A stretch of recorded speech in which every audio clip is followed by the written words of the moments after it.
I'm here with Reed for another episode of Cold Email Breakdown. And in this series, I speak with salespeople and entrepreneurs about how they can create evergreen cold email campaigns.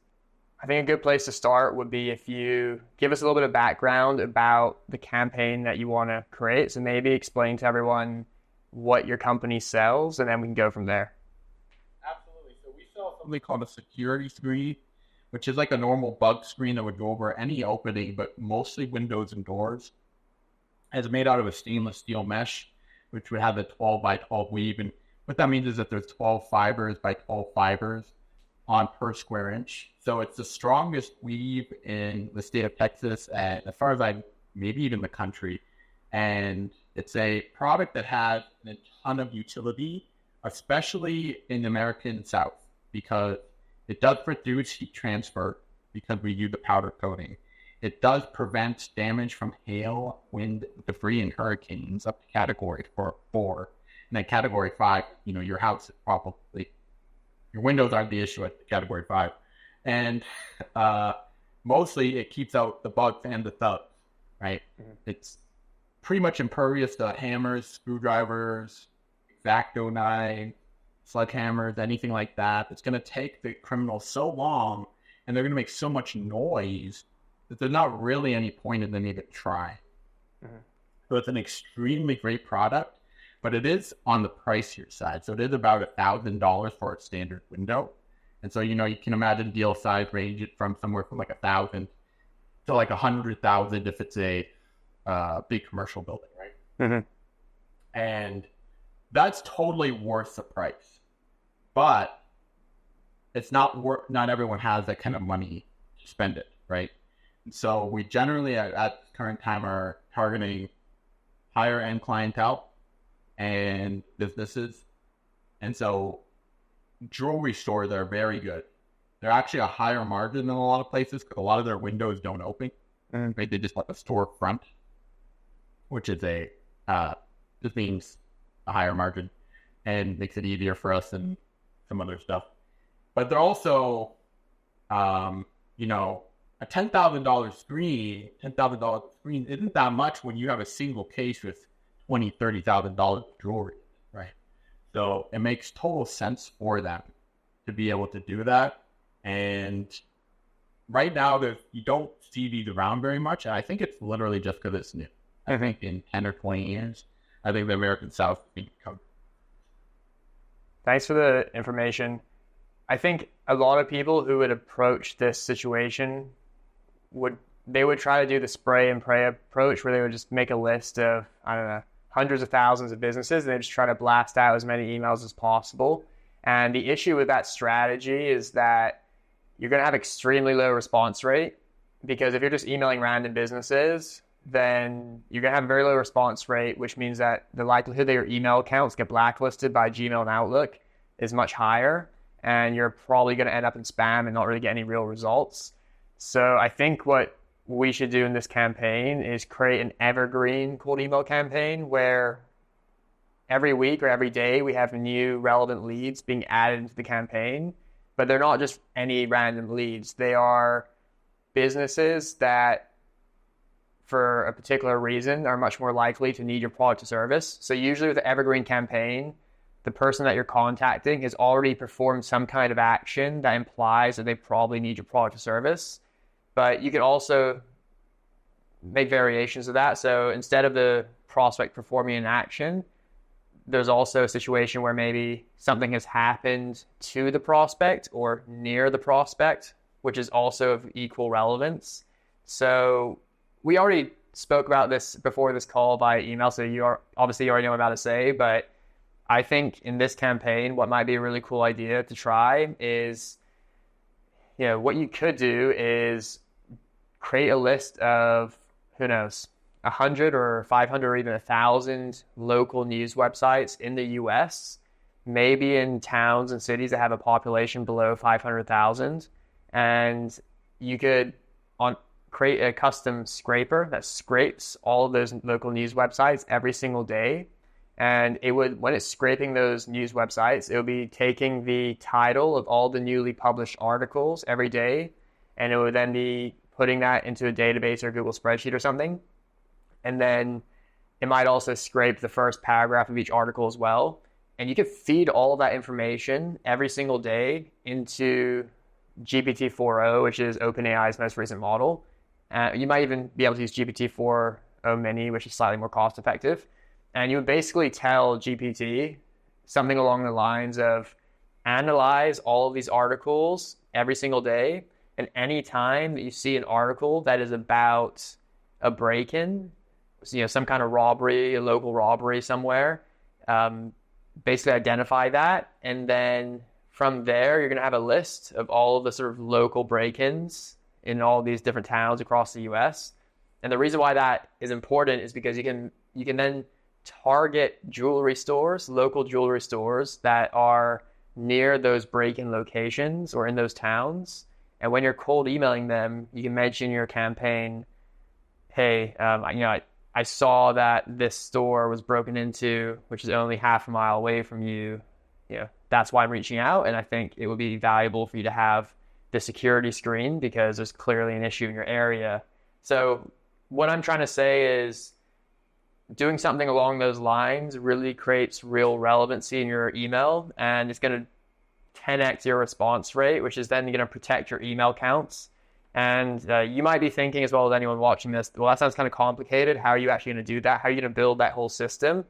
And I guess that's the point of this call. We're going to try to somehow at least get the outlines of the plan in place so that, after the call, you can sort of work on that. And do you have any thoughts about what I just said in terms of whether you have any modifications you would make to that plan? Yeah, there is one thing I would try to maybe change the scope or maybe this a bit is I do want to kind of keep it to Texas and the states nearby right now because we just haven't installed it in other places. Fair enough. That being said, there are 1,900 jewelry stores in Texas. I looked it up, and which is I actually thought it might be a little more at 30 million people, but what are in terms of just like conceptually even, is it better to have let's say we get all these emails or most of them, let's say we get 1,500 emails of jewelry store. Do we want to supplement that with other high value stores like big shops or head shops, high-end electronics, that type of thing? I think you could definitely do that, but in my opinion, it would make most sense to start this campaign in a very segmented way. So you would start it just targeting jewelry stores, and if you see it working well with the jewelry stores, then you can create additional campaigns targeting those other types of shops. And the reason why I say that is because if you start trying to target different types of shops all in the same campaign, it's difficult to write your email copy in a very relevant way. Because if you send an email to a jewelry shop owner saying, hey, we want to protect your jewelry store, they're much more likely to respond compared to if it's just some generic email about protecting any building. It's not really the same kind of, again, it comes back to the relevancy, and that's going to increase your response rate. Yeah. That makes total sense. It seems like there's two, at least as far as there's probably more, but two huge sticking points for most people that, honestly, most people seem to just give up before they really get anywhere because they kind of just do what everyone else does. And that's actually creating the lead list like we're discussing now. And you also mentioned the copy, the deliverability of the email itself. Mm-hmm.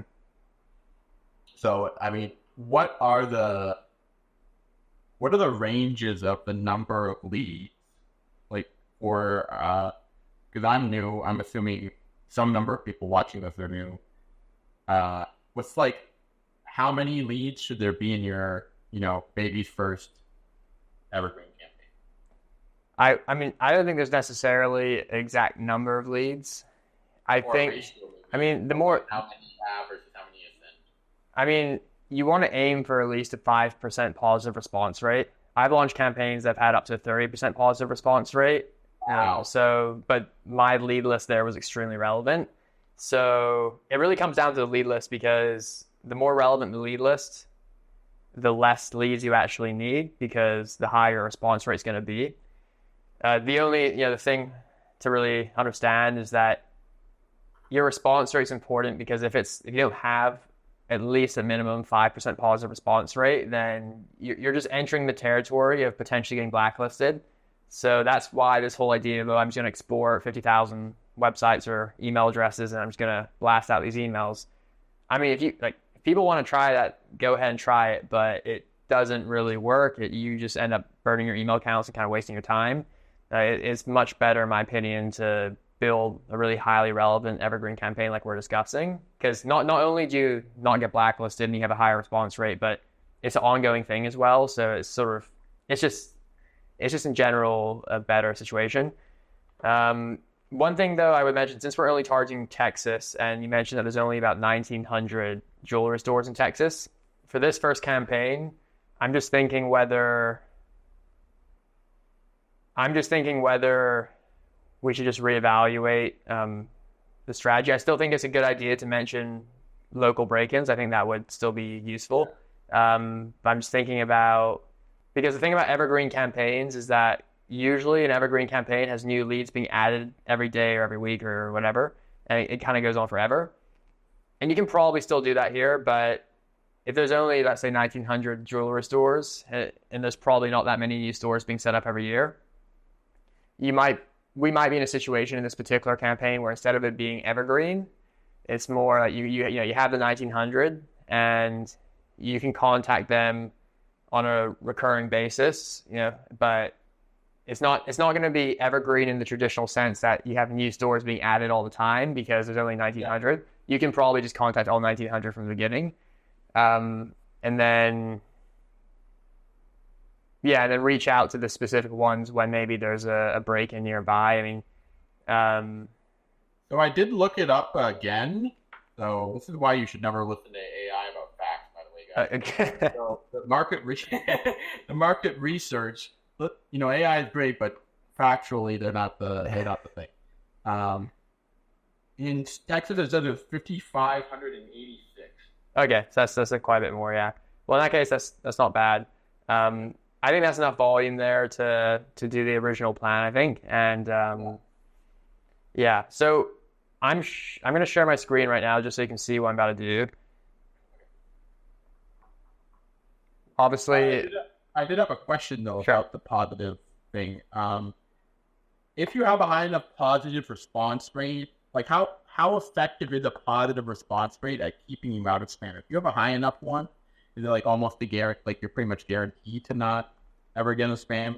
Even if people are like let's say if you have a 20% positive response rate and you're doing everything correct, you're not doing anything crazy, you have a consistent 20% positive response rate, the chance of your email accounts being blacklisted by Gmail and Outlook is basically zero, unless, I don't know, you just did something insane and then everyone suddenly overnight started marking your emails as spam. Okay, fine, you can still get probably blacklisted there, but the people getting blacklisted are not the people with 20% positive response rates. Like, the people getting blacklisted are the people exporting 20,000 emails from Apollo and then blasting out a bunch of emails all at once with zero relevancy and getting a less than 1% response rate. Those are the people getting blacklisted. And then also, additionally, in terms of what contributes to getting blacklisted, it's also related to how you set up your email accounts, because if you're using resellers, for example, and a lot of people who want to send a high volume of cold emails, they use resellers to set up their email accounts. So they'll use a reseller to set up their Google Workspace or Microsoft 365 email accounts because it's easier, faster, and cheaper. But the problem is that those resellers basically just put a bunch of email accounts and domains on the same tier in their network, and then it's very easy for Google or Microsoft just to shut down pretty much all of the email accounts on their entire tier, because those particular resellers are obviously associated with high numbers of spam emails or low quality emails. So what I'm trying to say is there's a lot of factors affecting it. It's not like there's just one thing, but if you have a high positive response rate, it's much less likely that you're going to get blacklisted. But if you're using resellers or like SMTP inbox providers that are really low quality, then you could also still get blacklisted potentially. So, but if you do what I recommend that you do, which is set up your email accounts yourself, not through resellers, and don't go too crazy on contacting irrelevant leads, you should be fine. Yeah. That makes total sense. I was, that's like the thing my brain is, I don't want to say stuck on, but I definitely don't want to be, I don't want to be the guy that ends up in spam. Yeah. Well, you should be fine. I mean, there are people who take the strategy of, okay, I'm just gonna set up email accounts and domains, and they know that they're gonna get blacklisted, but they just blast out emails anyways, and it's kind of a short-term thing, and then they just keep resetting up new email accounts all the time, and they're just trying to basically contact hundreds of thousands of emails every month. And I mean, if that works for them, sure, but I don't really think that's the best strategy for the average person. I would honestly rather cold call. Yeah, I guess well, especially for you, let's just say you're targeting jewelry stores in Texas. Like, it's probably let's say there's 6,000 of them, for example. I mean, that's a decent number, but it's still relatively small. You don't want to burn through your entire market by, blasting out terrible emails. It's probably going to do more damage than it will help. So it's probably best just to stick to sending relevant emails. So I'm just going to attempt here to make a kind of like a step-by-step plan for how I think you should build this lead list into an evergreen campaign. And I'm probably going to make a bunch of mistakes and I'll go back and fix it. But I'm just going to start with step one, is to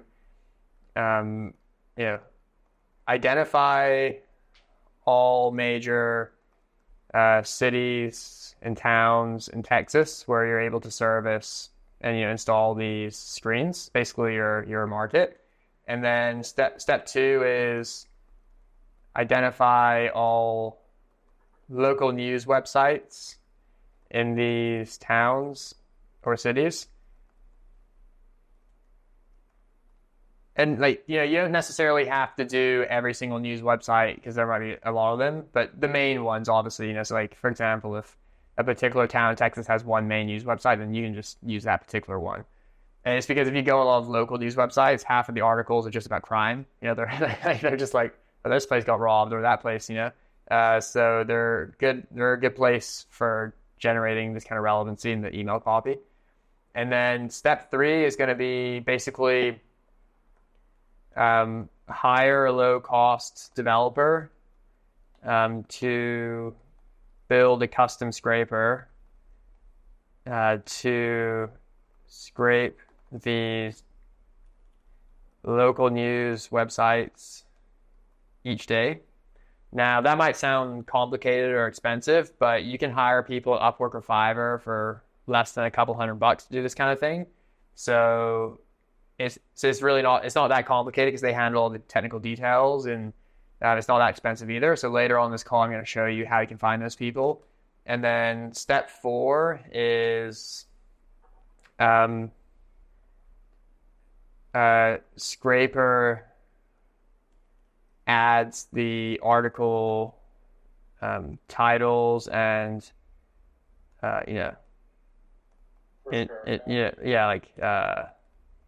first paragraph or whatever into a database or Google spreadsheet each day. I know this is kind of, it's taking a while to go through these steps, but it's worth it. I just want to get some real clarity here, exact steps we can take. Step 5, let's just say use GPT 4.0 or GPT 4.0 mini to analyze this data every day, and it will then identify all cases of break-ins or robberies, and that's obviously relevant to what you're selling, because you're basically selling a product that stops people from breaking into shops. So it's important that we can identify all those situations. And then step 6 is going to be something along the lines of identify the location of each shop that was broken into.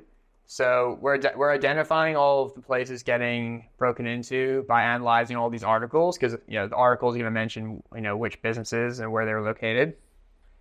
And then we're able to identify the location of each shop that was broken into, as well as the business name. And then step 7. I promise, by the way, I will shut up soon. I will let you give me feedback. You're totally good. I'm very okay.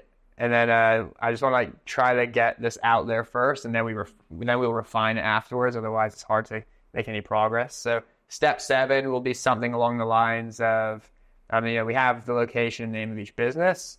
We're gonna somehow use Google Maps to display all of the jewelry stores that are within I don't know 5-mile radius of these break-ins.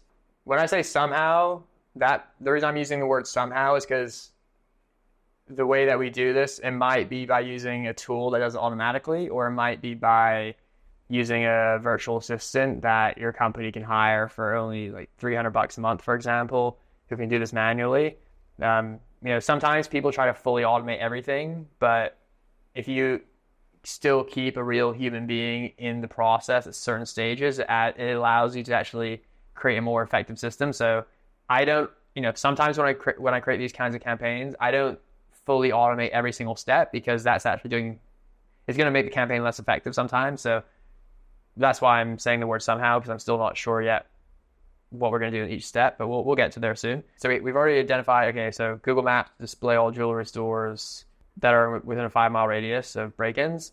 And then what we're going to do is, at this point, we're probably going to use VA, which stands for Virtual Assistant, to find the business owner on LinkedIn of each jewelry store, and then use Email Chaser's free email finder tool to find their email address, and then add these business owners to a Google spreadsheet. And then step 9 is connect Google spreadsheet to an evergreen campaign in Email Chaser. So we're connecting the Google spreadsheet to the campaign in Email Chaser, so that every time the VA adds a new business owner to that Google spreadsheet, that business owner will automatically be added to the campaign in Email Chaser. So instead of you having to sit at your computer all day, just doing this kind of stuff nonstop on a continuous basis, the system that we're setting up here will basically have a combination of a scraper and a VA doing all this kind of stuff for you, so you don't have to waste 8 hours a day doing this yourself. It's just something which you're just going to have basically running on autopilot in the background, and then you can spend all of your time actually making sales and setting up calls and demos with people who respond to your emails. I think that's a much more effective use of your time. And okay, so connect the Google spreadsheet to a campaign email chaser. That's basically these parts here are kind of the end. The only missing piece here is basically and we're going to get to this soon in this video, because once we're done with this little step-by-step sequence that we're talking about, the next part of this video is we're going to actually write the email. And you're going to see then the email that we write, we're going to mention probably both in the subject line and also in the PS line at the bottom of the body of the email.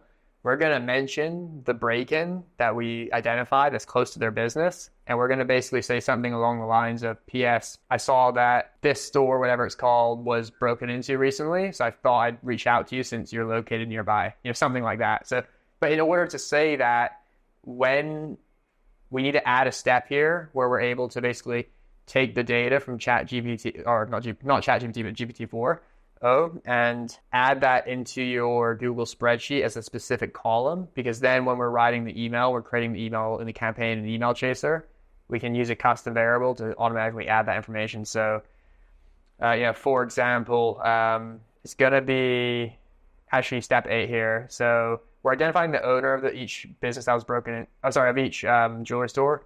Identify location. I'm going to put this right here. This is going to be step 7 here. It's going to be add the name of each business that was broken into a Google spreadsheet. You will have a column that says the name of each business that was broken into. And by the way, I know that what I'm writing here might seem a little confusing. I don't know if I'm being very clear here, but we're going to go through each step and try to actually not do it all now because that will take too long, but I'm going to show you how to actually do this practically very soon. No problem. I flipped out at computer science. So okay. All right, cool. All right, in that case, I'm going to assume that you understand everything I'm saying.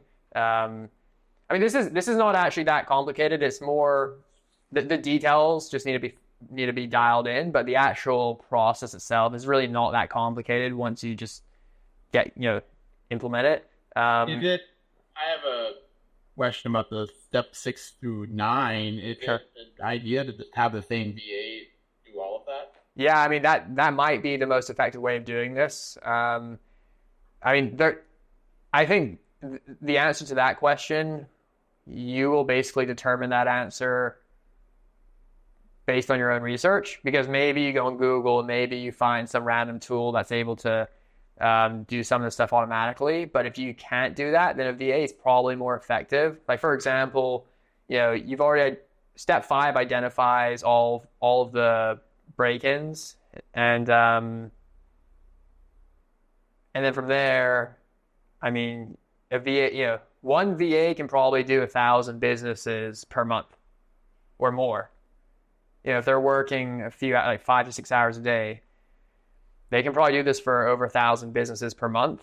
And so instead of trying to automate this whole thing, you might just actually have better results using a VA. And they're not that expensive, and I think it wouldn't be that difficult for you to convince your company to cover the cost of that, because the return on this is going to be huge, obviously. So that's what I would probably do if I were you. But anyways, that's kind of like what I think you should do. Before we write the email, though, I just want to go through a few of these details to help clear up some stuff. So, okay, step 1 is pretty self-explanatory. You can just Google that. Step 2... Yeah, actually, for step 1, it isn't actually even really necessary in the sense of, in terms of territory, we do all of that. So, yeah. We still have to identify the ones we want, but we're not limited in where we are. Yeah. Yeah, makes sense. I think, the only reason why step 1 is like even kind of relevant, it's not really that as relevant, but it's just that step 1 helps you then do step 2, which is just identifying the local news websites for each town or city. But they're all connected there. Step 3, hire the low-cost developer to build a custom scraper to scrape these. So what I recommend that you do there is, if you go to Email Chaser's blog and you go to this article, which is titled How to Create an Evergreen Cold Email Campaign, if you scroll down this article to this section right here, we link to both Fiverr and also Upwork. And if you click on those links, it will actually open up the specific page when you search web scraping with all of these people who do web scraping. So you can hire some of these people are pretty low cost. I actually have a guy who I use for my own web scraping stuff for my campaigns. So after we're done with this call, I'm going to send you his details by email, because I think you should use him because he's pretty good, and he's not too expensive either. So I think he'll work well for you. But if for whatever reason he doesn't work out for you, Fiverr or Upwork are good places to go.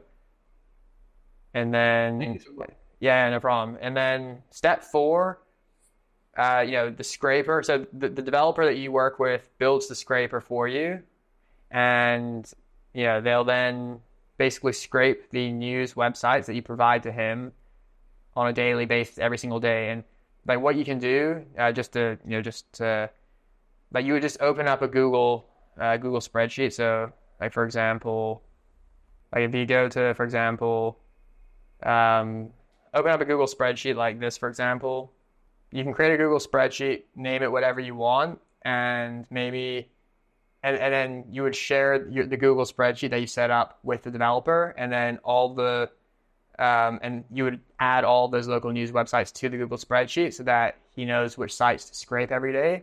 And then in order to keep it easy from an organization perspective, you should probably keep everything in the same Google spreadsheet. So if you want to create additional tabs, you can do that down here. And like for example, the first tab might be all of the news websites, and then the second tab will be where the scraper actually inputs the data every day from all of the articles that are related to break-ins. Because if we go back to the Google document to step 5, we're using GPT-4o or GPT-4o mini to analyze the data every day and identify all the cases, the break-ins or the robberies. So like for example, the scraper is going to be in the second tab, it's going to be inputting, for example, the article title and then also the first paragraph. I spelled that wrong, but whatever. But the point is that the scraper is going to be putting that information into here every single day on an ongoing basis. And then you're going to connect this Google spreadsheet tab to GPT-4o or GPT-4o mini. And then like there's going to be plugins that are already built which can allow you to connect your Google spreadsheet to your OpenAI API key. And it's going to then basically if you don't know exactly what to do here, probably within like 20 minutes of researching online, you'll find out how to do it. And if not, you can just ask the developer to do it for you. But the point is you're going to be able to take the information that's being added here by the scraper every single day and automatically have GPT-4o analyze all the information. And then anytime it identifies, okay, this article is about, I'm going to put article URL here as well. Anytime that there's an article that's about a break-in or robbery, it's going to put it into a third sheet down here. And then this third sheet here is going to basically, it's going to have a list of probably all of the articles that are about, those, that third one's probably going to be article URL, a list of all the articles that are about robberies. And then it's going to also maybe add additional information like location of store was broken into, business name. Again, everything I'm doing here is, this is sort of like in the moment stuff. You can obviously refine this later, but just give you a general idea. And then I think from there, as you mentioned earlier, steps 6 to 9 are probably going to be a VA. I mean, there might be ways to automate this through Clay or something, so don't limit yourself to VA, but VAs are very effective as well, so I wouldn't discount them either. But you're going to have basically all of these articles and businesses here, and you're going to tell your VA, okay, every single day you have to come into this specific spreadsheet here and find the business owner of each, the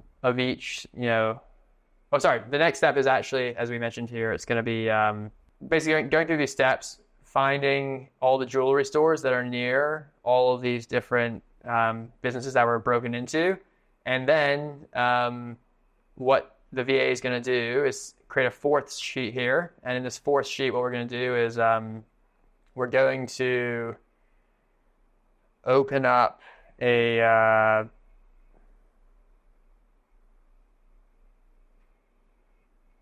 we're going to make the top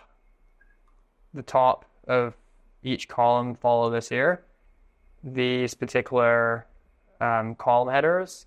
And the reason why we're doing that is because this is the template that Email Chaser gives you. So if you're an email chaser and you're creating a campaign, we allow you to download our template.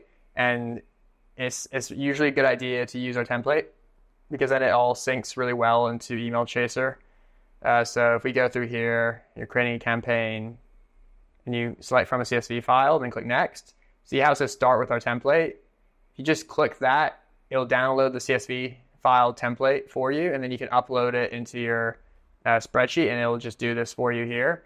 And what you would want to do as well is at the end here, you want to create a custom column called something like, um, like name of business.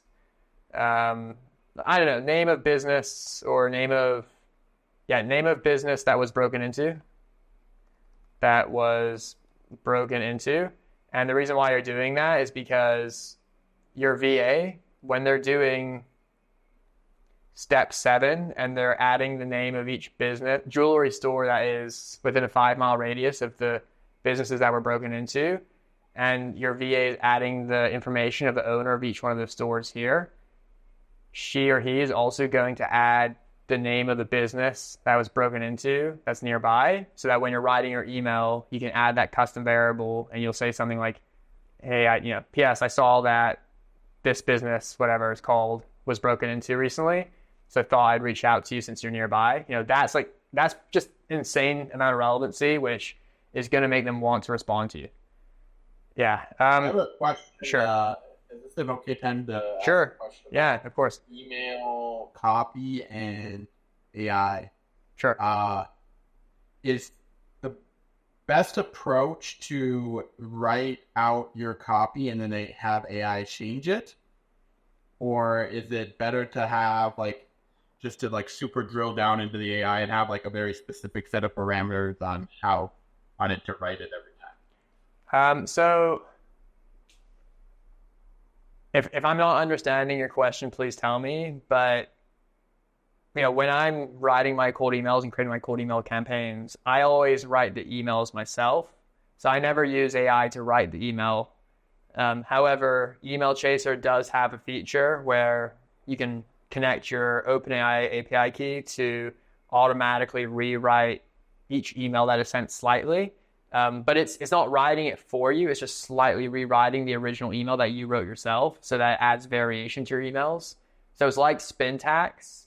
And in case I know you're a beginner in cold email, so I'll just explain the basics here. But basically, if you send the exact same cold email too many times, then potentially can negatively impact your deliverability, because it doesn't look natural for someone to send an exact same email, 5,000 times, for example. So that's why people use syntax, which is basically changes some words in your emails to add variation and improve your deliverability. But we built into Email Chaser a superior version of syntax where we're not just changing 1 or 2 words. We're using OpenAI's API key to actually fundamentally rewrite the structure of the email. So again, I don't think I'm answering your question, but what I'm trying to say is you should write the email yourself. Don't use AI to write your email because it's probably gonna be crap. And then, but you can use AI to add variation to your email, if that makes sense, to improve deliverability. Yeah, I think you can absolutely get AI to write a good email. 99% of people have no idea what they're doing with AI. Still, true. Somehow, surprisingly, I remember when ChatGPT 4 came out, there's this guy named Sunspot. I don't know if you ever heard of him, but he's just some random guy on Discord, and he's doing more with prompting still to this day than a lot of the engineers at MIT and stuff. It's actually kind of ridiculous. But most people don't understand AI in terms of they're very I don't know how to say it. They just go write me an email and then they're done with it, right? So whereas I like to be use this type of writing, keep it to this amount of characters, use these make sure you mention these attributes like the location, etc. type of thing. So but I also agree, one of the best ways to get AI to do anything is just to put the actual email template in the instructions, right? Yeah. To say, make variations on this. So yeah. What you said essentially that answered my question though. I was more or less asking about I didn't know what syntax was, but I kind of figured that if you just mass spam the same email, it wouldn't be good. Yeah. That's not the best thing to do. One thing, so I think now is a good time, since we're talking about writing emails, it's a good time now to try to write this email for you. And but before I just do that, I just want to mention this website here, onlinejobs.ph, is a really good website for finding online VAs to hire at a low cost. So I'm just going to add this to this Google spreadsheet, and after this call, I'm going to share this spreadsheet with you just for your own reference so you can edit it and use it for yourself. But yeah, so down here, you'll notice that I have this text, and this is basically a framework that I usually use when I'm writing cold emails. I don't always use this framework, but it's one that I like to use often. So I copied and pasted it here. And in case you're interested in learning more about that framework, if you go to Email Chaser's blog and you just click up here and you click this article where it says how to write a cold email, this article contains the exact same framework that we're about to go over. So if you scroll down and you go down here, all of the stuff that's right here on my screen, this is the exact same framework that we're using right now. So what I usually like to do with this framework is I'm going to go down all the way here. I usually like to write the subject line and PS line first because they usually tie together. So I'm gonna do something like, we go back to the spreadsheet that we had. Remember how we created a column that says something like name of business that was broken into? So I'm going to say something like, P.S. I saw that name of business that was, I saw that, for example, Morrison's or whatever, Wendy's, like whatever, like it doesn't matter. I'm not hungry for some of those. Yeah, they wanted those fries. But so I saw that Wendy's was broken into recently. So wanted to reach out since your store is only 3 miles away. And the part about only 3 miles away is actually cool because that can be like, this could be another custom variable in your Google spreadsheet. You can have the VA do another column here, and it says distance of jewelry store to business that was broken into. So you could do another custom variable, something like this. And for example, if for one of the leads it said, like, I don't know, 3, it says 3, you would put a custom variable like this into this. I know it's a little tedious here, but let's just cold email. All of the work is done up front because you have to think about all these things and set up the system in a certain way. That has always been my I've been like very much into that idea ever since I was a kid, because I have like crazy ADHD, and I'm like crazy interested in 800 million different things. And so sometimes I would like, all the time I would like, I know how to play guitar. Do I play guitar? No. Right? Yeah. So that type of thing where it's like, oh, I get obsessed and I put in all this work in and I do all this stuff for a month. Oh, and then it actually benefits me for a long time after, as opposed to, something that you have to keep doing every day. Because I know I mean, in the back, somewhere far in the back of my mind, like, I know I'm not going to do that every single time. Yeah, I mean, it's like, why you don't want to spend all day chasing new leads and doing all this stuff yourself. You want to set up the system one time and let it run forever. Yeah, that's yeah. Honestly, I might get a little, if it does turn out to be good, I might get a little addicted, because I do like honestly, this is, I do like setting up systems, I guess. Like when I play video games, I feel like Dwarf Fortress is Factorio. Well, yeah, this is basically it's like a video game, but you actually make money. So there's there's more utility. Yeah.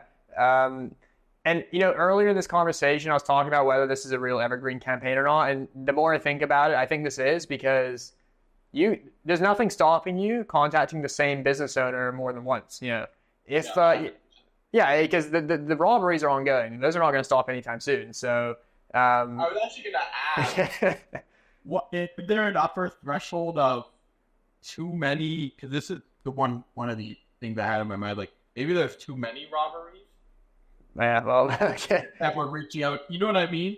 I don't know if they get reported that much. I haven't really checked news too much, but I do know like Texas, especially in how do I say this?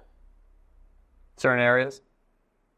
Certain areas, there's certain amount of they like certain types of property crime because there's lots of drug addiction and other sorts of things. So, like one guy I talked to who was in the church who wanted our street, he said he gets broken into almost every night.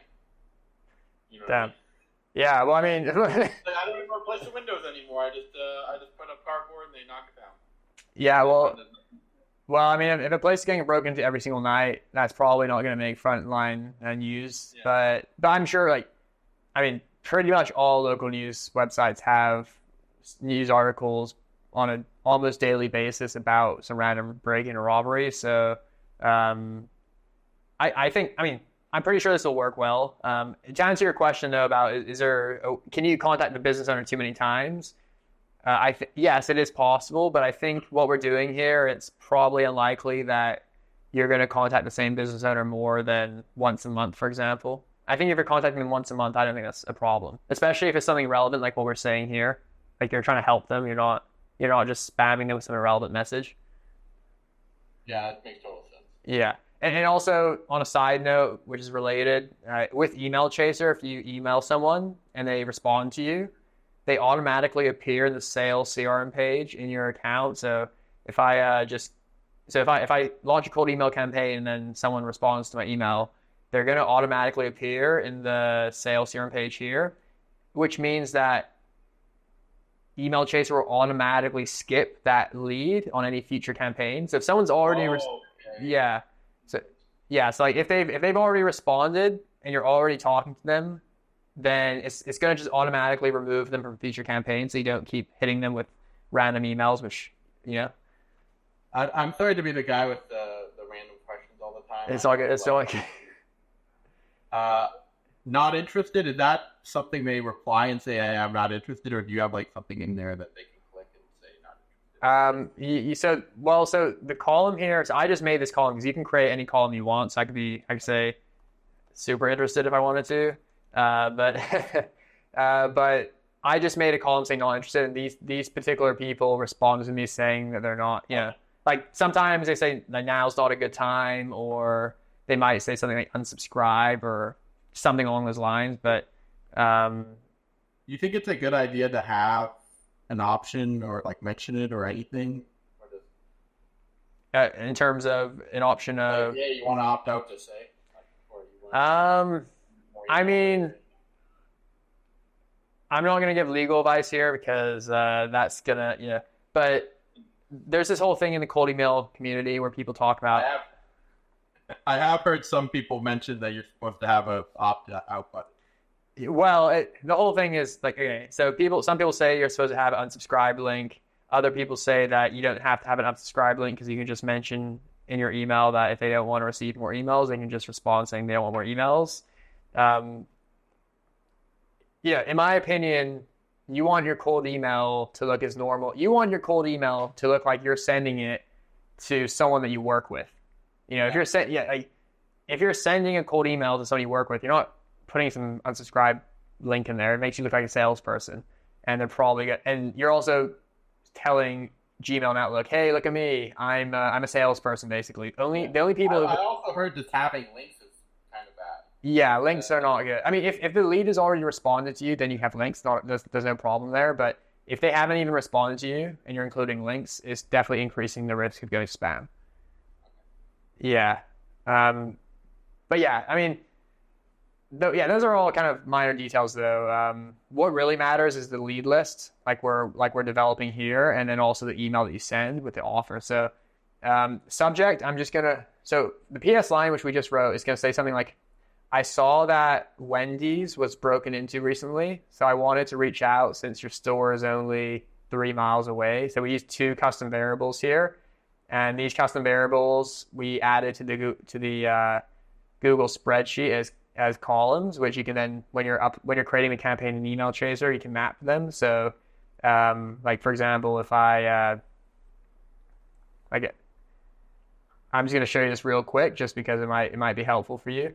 If I download this Google spreadsheet as a CSV file like I just did, and I go into my email chaser account and I click create campaign, and you're creating your campaign, you select, well, since this is evergreen campaign, you're actually connecting the spreadsheet to, you would choose this option here, but just for the purpose of just to quickly explain how the mapping works real quick, when you have your CSV file or Google spreadsheet or whatever, you would see how those two columns that I created are down here, and then you can select custom field, and it means that you can then use all the data in those columns in your emails. So if you don't know what I'm talking about, don't worry, I'll explain it to you after this call. I'll send you a video or whatever, but that's how you do it, basically. That's how you connect those columns or use those columns in your email. Okay, so back to the template though. So we have the PS line. I like to connect the PS line to the subject line, so I'm gonna say Wendy's. Oh, Wendy's break-in, and then I would probably put their town as well. So I do like I don't know, what's a random town in Texas? Laredo. What's that? Laredo. Probably Laredo. All right. So these would actually, so this would be a custom variable. I said where it says Wendy's, that's probably just going to be the name of business that was broken into. So that would be the custom variable actually. And then the location, so like the town or city, town or whatever, that would just be another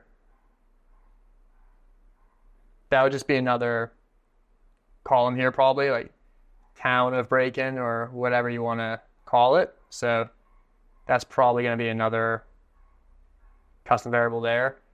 And just to be clear, everything we're doing here on this call, this is basically the draft version. So I'm not saying that this is the perfect final version. We're just trying to create the outline basically, and then you can then take this and perfect it. That's sort of the general idea. Okay, so yeah, so we're tying the PS line to the subject line, making it super relevant, and that's important because if you send an email to someone and they don't believe that the email is specifically for them, they're not going to respond to you because they're going to think that you're just spamming everyone with the same message, and they're just going to ignore you.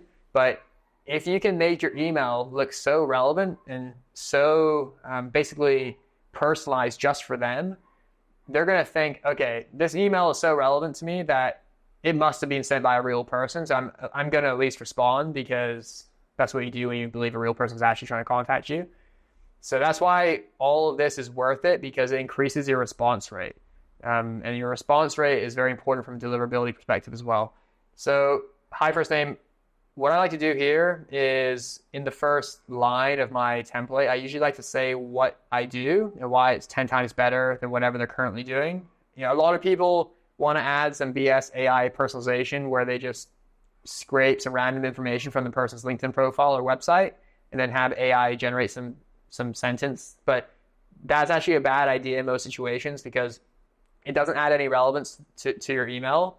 And it just makes you look like you AI generated your email, and it's probably going to decrease your response rate. So instead, I recommend getting straight to the point and just say exactly what you do, why it's amazing, and you're going to get their attention in a more straightforward way. So if you wanted to just in one sentence, what would you say? How would you describe what what you do, basically, or what your pod does? Like I install. Honestly, we turn your vulnerable storefront into an impenetrable fortress.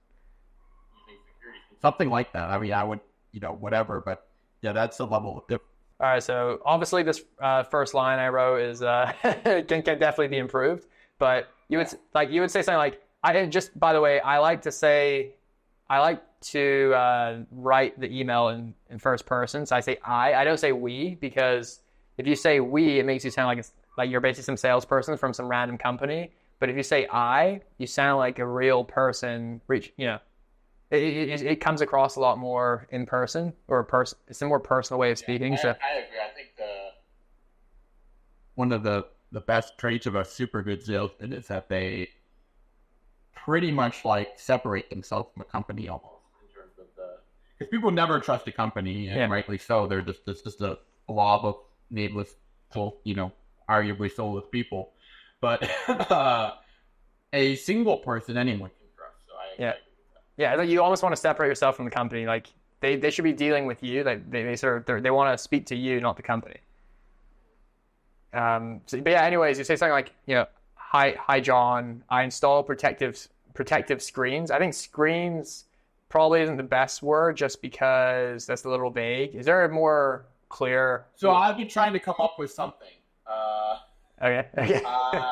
You might say a match. I used to say on my call, I would say, hey, this is, we do security screens, and they would say, like what, for my computer? So I was like, okay, that's definitely not a good phrase.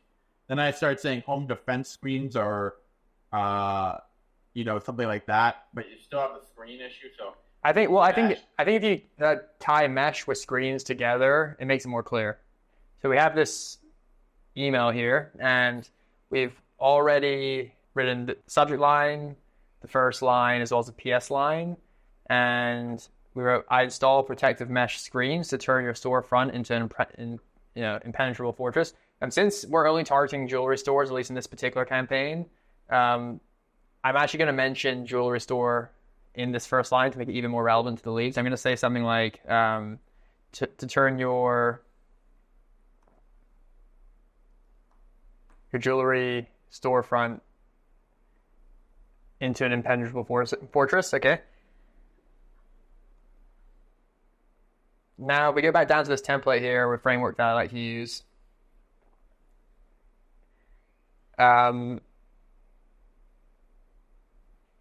You can mention a case study or something impressive to build credibility.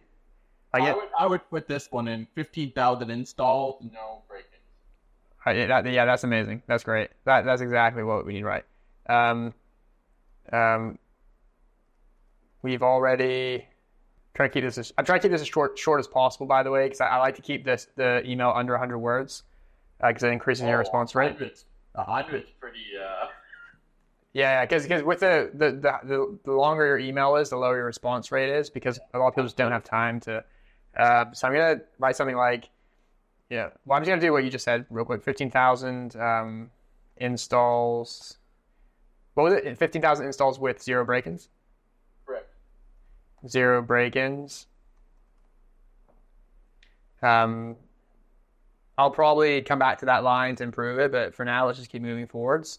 The next part of this template, basically, or sort of the last part that we need to add, is basically the offer / call to action. They usually tie together, but if you really want cold email to work really well, then you have to have an offer that's just really great. Something where there's very little risk to the prospect and hopefully doesn't require much of their time either. And it's basically a no-brainer. So if, for example, if I'm launching a cold email for Email Chaser, my offer might be something like, you can use Email Chaser for free for 6 months in exchange for feedback on our product. Like, that's such a great offer. I mean, why did they say no to that? I mean, there's no risk. So we want something similar. I mean, I'm not saying you have to give it away for free, obviously, because they're pretty expensive. But I don't know if this is something which you might have to spend time thinking about. So we don't even necessarily have to have the exact answer right now. I mean, we do. I mean, I guess you want it to be a free value exchange, or you want to be giving them something basically for nothing. Yeah, but something that's actually really valuable, because a lot of people just give some BS thing which no one actually cares about, like, oh, I'll give you a free review or something, but like that's not really something they actually need or want. It's got to be something that's like, maybe it could be something like like a free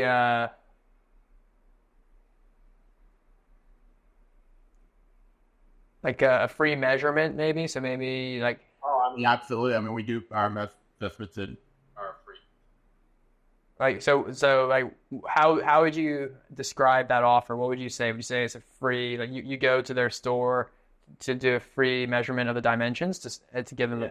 like Yeah, I mean, it's a measurement, but it's also a security expert's going to be able to recommend to them, uh, the best, the trying to think about it, keep it short, but basically like the best thing and also the best thing for them. Those are always the same thing, right? People have usually a money factor, but there's some other thing that could happen. But yeah, I would say it's a free measurement. It's a free assessment. Right now, we are doing up to $1,000 off the installation if they go with us. They have to go with us for that. So, yeah. yeah, it might be one of the things we think about later. It's kind of hard to think about. Yeah. Yeah, I think it's probably best, yeah, that you think about this later, and maybe you can send me an email as well if you want me to review whatever you come up with, and I'll give feedback. Because this might take an hour or something to even this one thing might take a while to really pin down. I'll just add a quick thing here just for your own reference because I'm gonna share this with you later. This document. And I'm gonna say, I'm saying ideally, don't request time from the prospect. So if your call to action is something like, do you want to Yeah, I was gonna say, I don't know how much it costs to send a window sample. I would have to go and find it. But is sending them a sample of the mesh in the mail crazy? No, but I actually have an idea which is similar to what you just said, where you might say something like, oh yeah, that would... like it's like, can I send you a video trying to break into a building that has this installed? Like, that's kind of I think that's a cool call to action, basically. So, can I send you a video of me trying to break into a building that has our protective screen installed? And if they actually say yes, well, you can literally just film on your phone, like get a hammer or something and try to smash the. We have dozens of videos of people. Perfect. And this is a great, that's a great call to action because it doesn't require any time from the prospect. All they have to say is yes. Like it's yes or no. Like there's no time investment from the prospect, so they're more likely just to say yes. And then from your perspective, you can send the same video to everyone who responds saying yes. So you don't have to make a new video every time. And once they see that video, and because they're responding to you, it means that you can send them a link or whatever and your email won't go to spam. Because if you included this video in your first email before they respond, you're probably going to go to spam. But if you're trying to just get them to respond to you and then you send the video or the link or whatever, then your emails will not go to spam. So that's why we're optimizing for the response. We're trying to get them to respond to us, and then we send them whatever we're going to send them. You don't want to send it up front because that's going to hurt your deliverability. So we've actually, we've already done the call to action here, which is pretty good.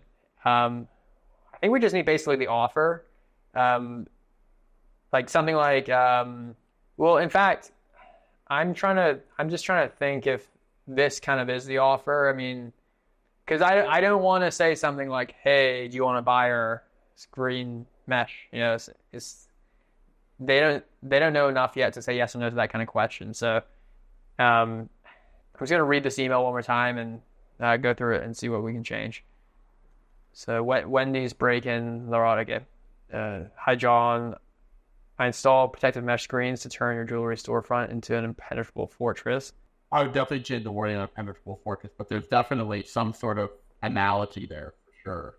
Yeah. Something. Yeah. Definitely. Like all this can be optimized, but something a little bit better than that. And then the second line would be something like, we've already installed 15,000.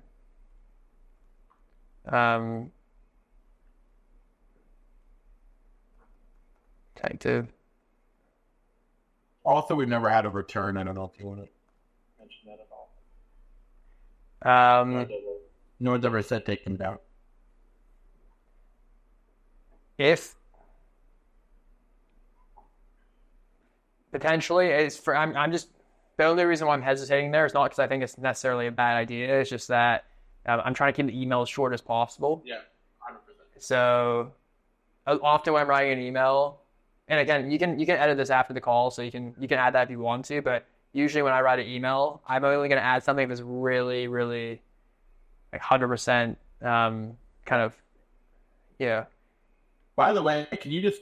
I guess it doesn't really work if we have like these custom variables, but I was just wondering what we're at for word count. For word count so far, let me see. I'm just going to delete this quickly. Oh, you can just I'll highlight it. highlight it and then hit Oh yeah. All right. control. Oh my god, I can't believe it. It's like control shift C. So it's 78 words. Okay. All right. So that's pretty good actually. That's not bad. It's actually less than that because as you're right to say, the custom variables are taking up quite a few words. So it's probably close to 60 words, which is really good. Most emails, most people can barely get it under 100, let alone below 75. So this is really good. So anyways, Wendy's break in Laredo. Hi John. I installed protective mesh screens to turn your jewelry storefront into an impenetrable fortress. We've already installed 15,000 protective screens across Texas with 0 break-ins. Can I send you a video of me trying to break into a building that has our protective screen installed? Best read. P.S. I saw that Wendy's was broken into recently, so I wanted to reach out since your jewelry store is only 3 miles away. All right, so I actually think like I bet I'm not even really adding it. Well, I don't even think adding an offer is a good idea here. I think that's going to do more damage than good in the first email. I think the best thing to do here is just use this call to action and ask them if you can send them the video. It's very much implied in the PS line as well as the rest of the email why you're contacting them, especially in the PS line. So you don't need to explain why. You've already explained why you're reaching out. So in my opinion, this is actually a pretty good email. It can be refined, of course, but do you have any thoughts on this in terms of what you would change if you? Yeah, I think you actually have even potential to make it even shorter with the line. Can I send you a video of me trying to break into a building? Oh, definitely, yeah. So you could probably just do like, can I send you a video of one of our screens, or me trying to breach one of our screens, or yeah, well, exactly. And I think when we're done with this call, I'm gonna send you this Google document, and then you can edit it and make it even shorter if you can. And then yeah, I think this is a pretty solid template to use basically. And if you're able to launch this campaign and you use this template, for example, you get good results, you can then scale this to other types of stores. So instead of just doing jewelry stores, you can have other campaigns. And maybe one campaign is for electronic stores, high-end, whatever. You can have a whole bunch of campaigns and scale that way. yeah, absolutely. That's what I was thinking of right at the beginning of the call. I was like, oh, man, I might have like a dozen campaigns at some point just because, more money is good, and it is actually pretty interesting. Yeah. So, man, we've been talking for a while, and I don't want to hold you up for any longer because this has gone on for a long time. But it's totally up to you, brother. But I think we made some good progress here. I think at this point, it really just comes down to execution. I think it's really all about, you need to follow the steps in that Google document, train one VA. You don't have to go out there and hire an entire army on day one. You can just do it with like one person, very small level, make sure it's actually working, try to keep your costs low. And if you see it's working well, then you scale. Yeah, absolutely. I agree. And, probably launch the campaign once we have like a certain, like once we're, okay, I guess we can keep up with email now. That's like the one other thing is like, when do you know that you're like ready to go live? Because I know part of it like is like, when I say warm up, I don't mean like sending emails to other warm up things, but I mean, I know there's like a build up emails per day. but like, what would you say like the number of leads and the number of accounts and stuff you want to launch this campaign? Well, I think it's hard to say without just doing it, because I think when you actually implement this plan, a lot of this information or these questions will answer themselves basically.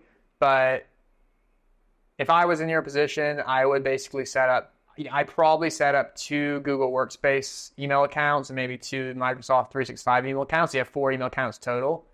Each email account will be sending about 40 cold emails per day once it finishes the 8-week build-up period in Email Chaser. So basically, if you have 4 email accounts, you're basically sending around 160 emails per day. And since we're not just spraying and praying here, we're only targeting companies that are really relevant and are near, jewelry stores that are really relevant and nearby these break-ins. I think you're fine with 4 email accounts, and I think you can start pretty much immediately. Email Chaser does a gradual build-up, so if you connect a new email account to Email Chaser, it's only going to send around 5 emails per day in the first week, and then on the second week it's about 10, and it slowly builds up. So you don't really have to worry about that kind of stuff. As long as you have a decent response rate, which you should have with this campaign, I think you'll be fine. Okay, well, thank you so much, Jordan. I've been very appreciative. Yeah, definitely wasn't, expecting this type of thing when I put your website in the browser. But I'm glad that I have done the diligence of looking at the different tools. Because on some places they'll just be like, oh, just use the same thing everyone else is using, and one, I know that doesn't really work, but also I think you really do have the best product and the best mindset of whole camp, that I saw. So I'm really, really glad. I really appreciate. I think that I put a tremendous value on the time that we had together for where you got me. So thank you so much for that. No problem. I appreciate your time, and I think your campaign is going to have a lot of success as long as you execute correctly. I think it's going to go well. So thanks. And I'll let you know so that you can put a success story on your website. I appreciate that. Hopefully it does enough. Yeah. Well, yeah. I mean, if it goes well, then I'll definitely be reaching out for a case study review. But thank you. Absolutely. Thank you so much. You have a wonderful day, man.